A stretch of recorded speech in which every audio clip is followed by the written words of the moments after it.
আজকে আমরা আলোচনা করব বিভিন্ন দেশের গোয়েন্দা সংস্থা নিয়ে। তাহলে শুরু করা যাক। যুক্তরাষ্ট্রের গোয়েন্দা সংস্থাগুলো হচ্ছে সিআইএ, এফবিআই, ফেয়ারফ্যাক্স এবং ব্ল্যাকওয়াটার। সিআইএতে সেন্ট্রাল ইন্টেলিজেন্স এজেন্সি, এফবিআইতে ফেডারেল ব্যুরো অফ ইনভেস্টিগেশন। যুক্তরাজ্যের গোয়েন্দা সংস্থাগুলো হচ্ছে এসআইএস, সিস এবং MI5, আরেকটা আছে MI6।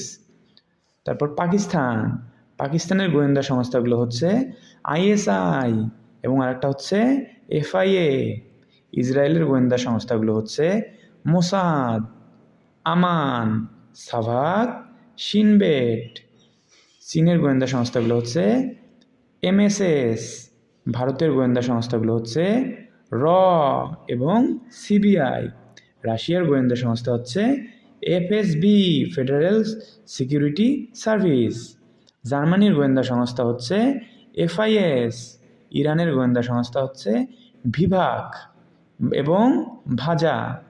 ফ্রান্সের গোয়েন্দা সংস্থা হচ্ছে DGSE।